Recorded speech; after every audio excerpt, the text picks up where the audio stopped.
At this time, we are looking at likely GCE Economics questions. Please sit back and let's take the journey together. Economics is best defined as the study of how individuals and society produce goods for export, use scarce resources to satisfy limited wants, create wealth for government, accumulate capital. The correct answer to this question is option B. That is the essence, the purpose of economics. Learning as individual, as a firm, or as government, or as a society, how to use limited resources to satisfy unlimited wants. Option B is the correct answer. Which of the following is not a basic economic problem? When you start learning economics, after you are given definition, then you take to the basic economic problem before basic economic system, right? And you are told that we have three basic economic problems. 1, what to produce. 2, how to produce. And 3, for whom to produce. And your tutor may move a step further, giving you the fourth one, which is efficiency of the allocation of the resources, the scarce resources. So how to, what to, how to, for whom to produce. Option C, where to produce, is not necessary because it's going to appear under how to produce. So option C is answer to the question. It's not the basic. The concept of opportunity cost is most relevant when resources are abundant, wants are limited, resources are scarce, income is unlimited. The answer here is option C, when resources are scarce, when resources are limited, especially in the face of unlimited wants. Then there will be a need for making choice, satisfying a particular want, and once you make choice, there will be what? An opportunity cost. Option C is the correct answer. If the demand for a good is perfectly inelastic, the demand curve will be, when I say a good is inelastic means does not change. And when I say perfectly inelastic, no matter what happens to the price, the demand still remains the same. So what will happen to the curve? Instead of the curve to be this way, that is running downward right, it will be vertical, because the demand is not responding to a change in price. It's inelastic. Option B is the correct answer. An increase in income will lead to a decrease in the demand for what will happen? When your income increases, what do you think will happen normally? Normally, your demand will increase because the more you earn, the more you spend. It's the law of nature. Are you with me? So, but in this case, he said demand decrease. Demand decrease. What do you think? What kind of good do you think demand will decrease? Inferior, luxurious, normal, essential. For essential, for normal, of course, it will increase. Even for luxurious goods are those expensive stuff. You may want to, change your taste, your fashion when you earn more money. Are you with me? But the only one that will fall is inferior goods, low standard goods. You want to do away with them and consume something of higher standard. Is that not? That is it. So option A is the correct answer. Marginal utility is, in our previous sessions, I've explained this marginal utility, marginal revenue, and what have you. The word marginal means extra, one, or additional one, added one. Okay? So marginal utility means the satisfaction you derive from extra consumption or additional consumption. You took the first bottle of Coke, it's like you're just coming down from heaven. By the time you take the second, you cannot get the same enjoyment or satisfaction like the first one. You take the third, the satisfaction can only be like the first or like the second. And that's what we call marginal diminishing return, or whatever you call it. Okay? So marginal utility is the total satisfaction obtained from all goods. No, not all. Extra satisfaction from consuming one more unit, extra. Option B is the correct answer.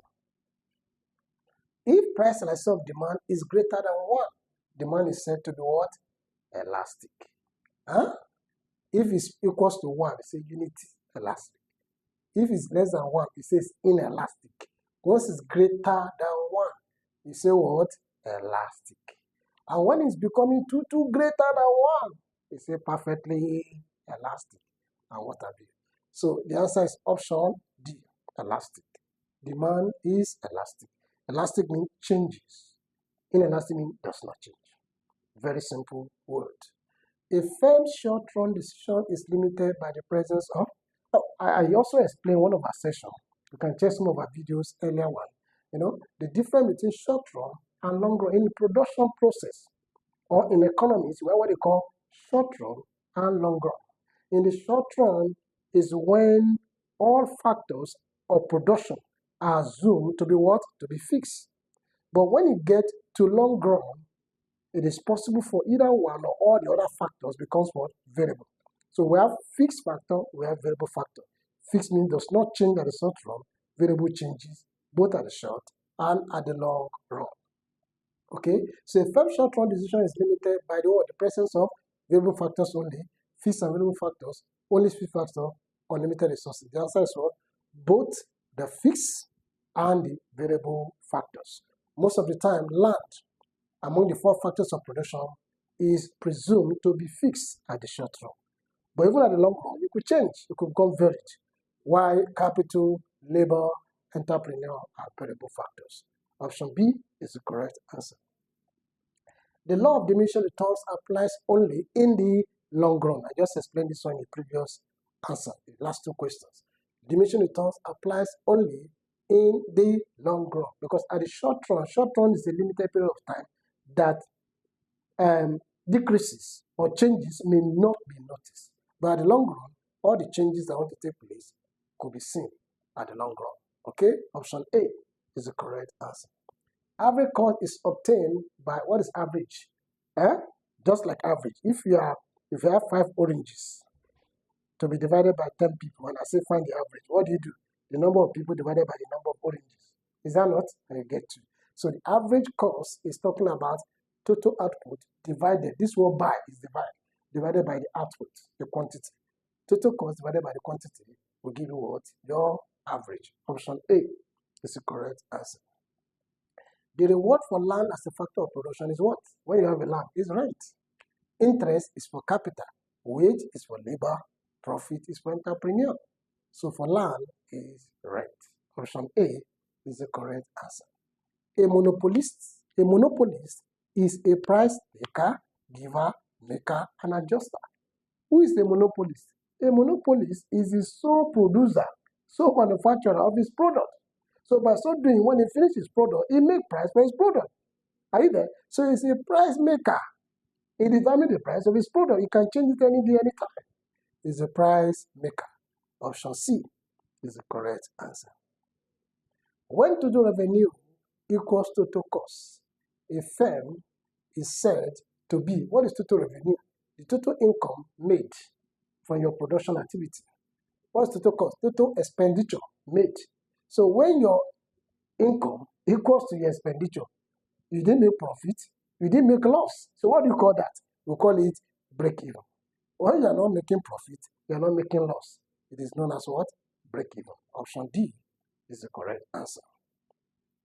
National income measured at current market prices is called nominal national income, real national income, per capita income.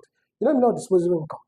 Disposable income is when you earn your salary and your tax removed, your loan removed, every other, maybe your cooperative or every other thing, your contribution you are doing removed. Whatever remained with you is called your disposable income. All right? In economics, is depicted with letter Y raised to power D, disposable income. What is PCI, per capita income? It means the income per head. That is, when you share Nigerian money with all of us, total income of Nigeria divided by the population of Nigeria, they say Nigeria is about 250 million. So if you are making trillion, let's say 20 trillion divided by 250 million. Whatever I get as individual is called per capita income. That's national income divided by population. Okay? So this nominal national income is called nominal. number is talking about this current market price. So the option here is option A. But why the real national income is the GDP. Okay? The GDP after you must take in the transfer payment. All right? I mentioned that in the course of this lecture. Nominal national income, option A, is the correct answer. Which of the following is a leakage in the circular flow of income? Is imports. There's so many things we import that may not reflect in government calculation of national income. So it's import. Import is what is a leakage in our national income. All right? Option C is the correct answer. Inflation caused by excessive government spending is known as what? Cost push, demand pull, imported inflation structure. The answer is what? Demand pull. How and why? When government continue to spend, government is pumping money into circulation. And the more there's more money in circulation, the more people, the population will have access to money. And the more they have access to money, what happens? The more they will buy, their demand will increase. Demand will be pulling. And if it's not regulated with time, it will lead to inflation. Demand pull. In other words, demand will become higher than what? Supply. And eventually, price will be forced to rise because too many people have money to buy the limited goods available. Demand pull inflation. Option B is the correct answer. The central bank controls money supply mainly through open market operation, taxation, wage freeze, currency devaluation. The answer is what? OMO, open market operation. When government notices that there's too much of money in circulation, government will come to sell bonds, sell securities, sell treasury bills. As they are selling these to us, like what they are doing right now, they are collecting the money from us and keeping it. In fact, there's an advertisement I saw yesterday that's saying that I should come and buy treasury bill, I should come and buy bonds. You know, all these short-term investments. As you are buying those, that thing you are buying 20,000, 50,000, 100,000, different people are buying 1 million. Government is collecting this money and keeping it. By so doing, they are reducing the money in circulation. And as they are reducing money in circulation, also reducing what? Your demand. Because only what you have, you have time to spend. So open market operations, that is selling of bonds, selling of securities, selling of treasury bonds, that's what they call OMO, open market operation. Option A is the correct answer. The next question, I hope you're enjoying the class. Please subscribe to this channel and invite your friends. Share the link with your friends. They can also enjoy what you're enjoying. One major function of money is to what? Increase production, serve as a store of value, create employment, encourage savings only. Of course, one major function, role of money, is that money serves as a store of value. Option B is the correct answer. In international trade, comparative advantage means compare. That's when you're comparing things. That's already giving you an idea in economics called opportunity cost. Once you hear the word compare, opportunity cost will come to your mind. Producing at lowest absolute cost, specializing in goods with the least opportunity cost, producing goods with high labor costs, producing goods others cannot make. The answer is option B, specializing in goods where you have the least opportunity cost. Remember, opportunity cost means the sacrifice you are making for satisfaction. So when you're talking about competitive advantage, it means that produce those goods that you are sacrificing, you are making less sacrifice for the enjoyment or for the satisfaction. Option B is the correct answer. A persistent fall in general price level is known as what? Inflation. When the general price of goods and services keep on falling, that's deflation. Keep on falling and falling and falling and falling. That's deflation. All right? That is happening to farm product at the moment in Nigeria. The prices of farm produce are falling, possibly because it's harvest season, or possibly because we have bomber harvest, or possibly because of some people, there's some theories, conspiracy theories, that we now have GMO, genetically motivated product in the market. All right? So, but what was that prices of food products are generally falling. That's deflation. But when prices are generally rising, we'll call it what? Inflation, the opposite. But, okay, that's all. I thought this is stagflation. When we say stagflation, is a worse situation of inflation. When there's general increase in price, higher cost of production, and unemployment. That's inflation. It's dying. It's killing. Okay? But the answer to this question is deflation. The next question. Balance of payment surplus can be corrected by, we need to understand what is balance of payment. Balance of payment is talking about the relationship between your import and your export. So when you are importing more than exporting, import is represented by letter M. So when your M is greater than your what? X, your S is your export, then you are said to be having what? Deficit. In other words, you are buying more than what you are selling. Because as you are buying, you are paying. Your payment is higher than what you are receiving, your receipts. Okay? But when you have the alternate, where export is greater than import, we call it surplus. Balance of payment. In other words, you are earning more. Your receipts is more than your payment. But okay, this is a good economy for you. Okay? Now sometimes when this persists, all right, government may want to correct it. All right? So as to maybe for balance of trade or for balance of payment, and also to manage the economy so as not to cause inflation. All right? So government will want to control, they have to correct it. What should government do? Devalue currency, import restriction, appreciation of currency, increase import. What government will do is to now increase, what do you call it? Increase export. We already have more export now. Okay, devalue the currency because our export is already more than surplus. We're already increasing our export. So we now devalue the currency. When you devalue the currency, the implication is that your exports will now become expensive. So when export become expensive, import become what? Cheap. So people will now be encouraged to now start to import.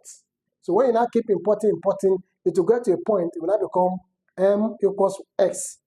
And from that, when the M is about getting to more than X, government will reverse it again. So devaluation is a means of decreasing, making export to be expensive. Are you there? Because you lose the value of your currency, your export is expensive to encourage import. Government has applied this, but it has never worked in Nigeria. Rather, it has given us negative implication. In fact, from devaluation, we have not been able to work to recover. Under Babangida regime that they started with devaluation. We have never recovered to date. Okay? Very well. Devaluation is a means, but it has to be properly managed and monitored so that it will not give us the reverse case of what you actually want to achieve. You know, when you are devaluing currency, you must have plenty of products. If you don't have enough products that you're already making money from, then why do you want to devalue your currency? What are we importing to other countries? What are we exporting to other countries? What are we selling? What are they? What quality product we are selling, apart from raw materials? Raw materials are bought at a very cheap rate. And if you're importing anything, we'll buy them at more than triple or quadruple price. Okay, so devaluation of currency is the way. Anyway, a tax that takes larger percentage from the rich than the poor is proportional, is regressive, is progressive, is indirect. The answer is option C, progressive. Like pay as you earn. Pay as you earn. Okay? The person that's earning more pay higher percentage. And if you're earning less, you pay lesser percentage. Pay as you earn. We call it progressive. If you have the alternate, the opposite, we call it regressive. Okay? Very well. The next question. Economic growth differs from economic development because growth is. Now, these are two different things when you are talking about economics. When you talk about growth, growth is talking about increases. All right? Increases in output, in productivity. Very well. Good. Yes. That is the first instant, the first thing that should happen. That should increase in productivity, that should increase in output. Okay. But when we talk about development is talking about what the implications of this increase in output. Now, when you have increased output, you expect to have increase in income. And this income should start affecting the welfare, the general welfare of the people, better life of the people. infrastructures being produced by government, provided by the government, social amenities, making life to be easy for the people. That's development. Okay? So it is possible for a country to be experiencing growth and not experiencing what? Development. Particularly if the growth is not translated to improve in the life of the people.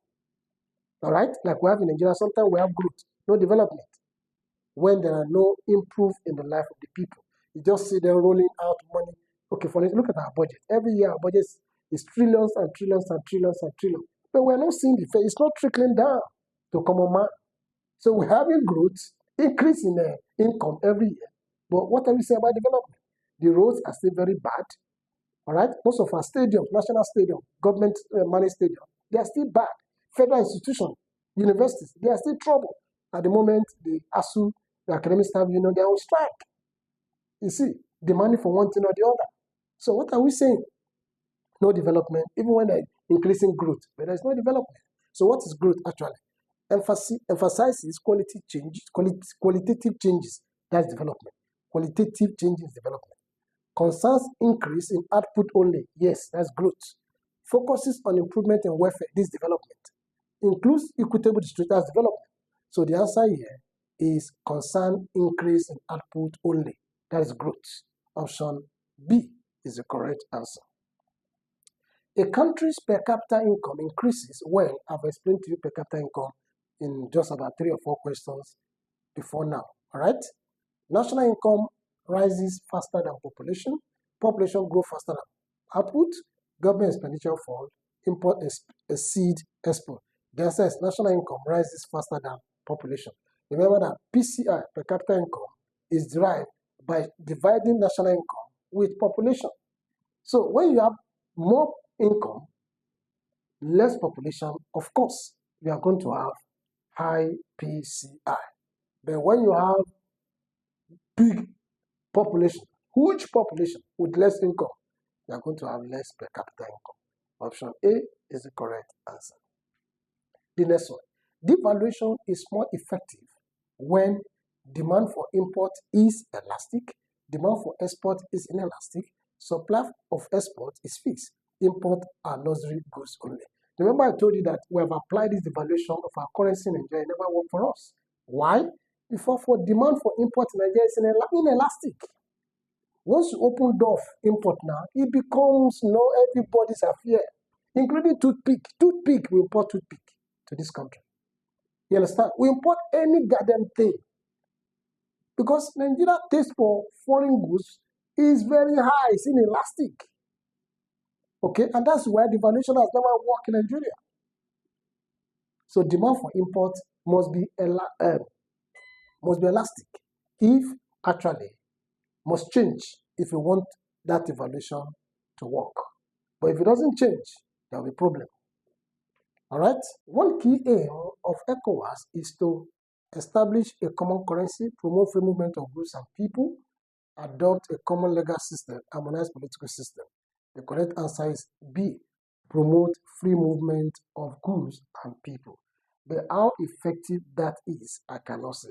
Because ordinary Cotonou here, Benin Republic, to just cross the border is hell. Promoting goods and people is not easy. Ordinary Cotonou, not even Ghana. But that was actually the aim of ECOWAS. So whether this aim is being put to work or not, is left for us to decide.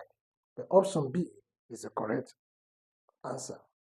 Public corporations are usually established to, what are public corporations?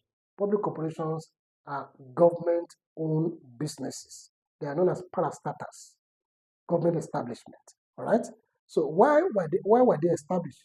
Generate profit for shareholders, provide essential services, reduce taxes, compete with private firms? No, the answer is option B, to provide essential services to the people, okay?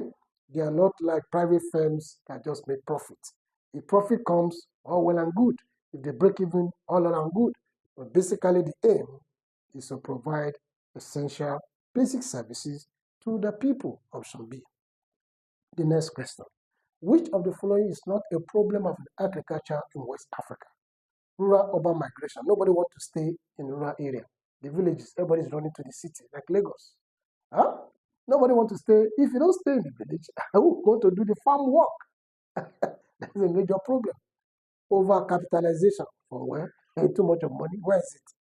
Poor storage facility. This is a major problem facing Nigerian farmers. Products get spoiled on time. Particularly those ones that they use chemicals to plant them. Before a few days you buy them, they're just gone. So they have no good storage facility to prolong this. We also had stories about northern people using some funny chemicals to preserve beans from weevil. And those chemicals are dangerous to the system, to the body. So these are part of what is causing kidney failure and what have you and all those stuff, right? So poor storage facility is a major problem with the farmers. The inadequate credit facility. They are not giving sufficient money to buy fertilizers, to hire tractors, machineries, to do real large farming system. They are not. For developed countries, they bankroll these farmers, and that's why they're able to produce enough food for themselves. Okay, so the one that is not a problem here is about capitalization. Option B is more like opposite of option D. So B is answer. All right, we go to the next question. The rate of population increase that corresponds to a nation's productive capacity is called demographic transition, optimum population density, age dependency. The rate at which population increase that correspond to a nation's productive. As population is increasing, production capacity is also what? Increasing. That will eventually give us optimum population, a balanced level. Optimum, just like talking about equilibrium. Option B is the correct answer. One of the major limitations of using GDP as a measure of welfare is that it does not account for inflation, it excludes government expenditure, ignores income distribution, includes transfer payment. Transfer payment are expenses or payment made without services rendered. Gifts, donations, subsidies, all those things. Payment made that services are not rendered. All these things are involved in GDP. All those welfare, because transfer payment is more or less talking about welfare. At the end of the day, we cannot get accurate national income. Option D. D is the correct answer. At this point, we stop today. Please subscribe to this channel, share the links with your friends. If you have any question, you can send on the channel. I will find out to attend to you. Thank you for your time.